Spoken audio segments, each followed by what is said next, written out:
have Bourdin, Helmut Newton, William Klein, much photographer and very creative. It was very creative. I and think now all of them were more creative in the 60s. They were allowed to be more creative in the 60s. And what do you say? Can you say about the fashion magazine today? What do you think of between 16, the magazine, fashion magazine, and today? What do you think of? I don't quite get the question. What do I think of fashion magazines? Yes. What do you I think? don't look at them now. You don't know, like? Okay. I'm more of just a photographer. I don't do fashion. I did do fashion, but as I started photographing more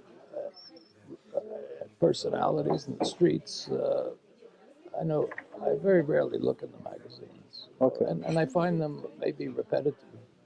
They're not very new and all that. But we went through a very fruitful time when there was a lot of creation going on. Okay.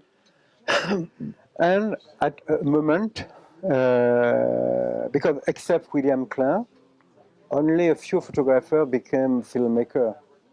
It's exceptional. It's exceptional. Yeah. How became? How do you?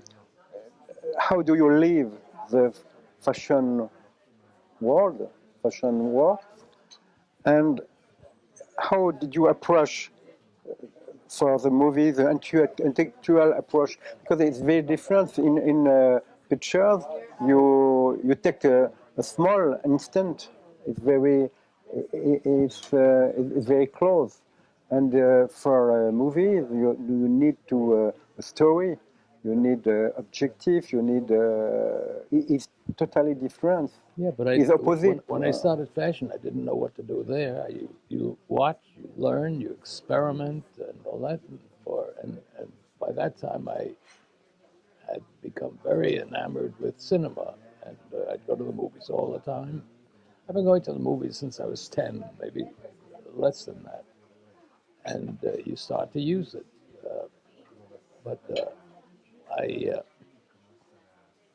The reason I went into making films is because I had a story I wanted to tell, and I couldn't think of a way to tell it. The only way I could think of it finally was by a film. I thought of taking stills and having a writer write the text and all that. That didn't work. But I was asked to do an advisor on a television documentary that two producers were doing on the world's most beautiful women. I said yes, and when they came, they asked me, I asked them who was directing it. They said, we don't have a director yet. I said, well, I've been shooting footage. Maybe I could show you some of it. I showed them. They liked it. They brought it to the network. They said, okay. So now I was going to be the director of this thing. I did one segment on Lady Antonia Fraser. I liked it very much. And I was coming back to America.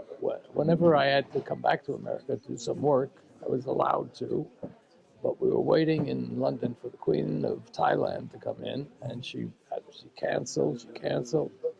And I had to go back to America to shoot something. And I said to myself while I was going back, I said, that's the way I want to do my story of this model, this woman. And by the time I got back, the two producers who were always fighting with one another, they shot the Queen of Thailand. And since they were always fighting, the network didn't like that, and they canceled the show. But now I had a direction where I wanted to go, and I started talking to people. I found a writer, a Frenchman, who because I talked to different people, different friends, and they put me onto a writer who came to America. He was going on his way to Los Angeles. I talked to him, and I thought, well, maybe he could write this for me, because I didn't know whether he could or not. And so I hired him to write this, and he wrote a pretty good screenplay, but he was very difficult, because and he didn't like the idea of me telling him what to do, and I didn't like the idea of him telling me what not to do. And I finally said I won't do it. His screenplay was not bad, but it was not when I said, well, now we have to sit down and talk about rewrites. And he didn't like the idea of a first-time director telling him about rewrites. Well, that's what the business is, and I was not intimidated by him. And finally, I got rid of him, and through that, I found a fantastic writer in Hollywood, and she wrote great screenplay. We had to go through 3 deals, or two or three deals, and 2 or 3 screenplays with other writers, and then finally I found her, and she wrote brilliant screenplay. I think brilliant.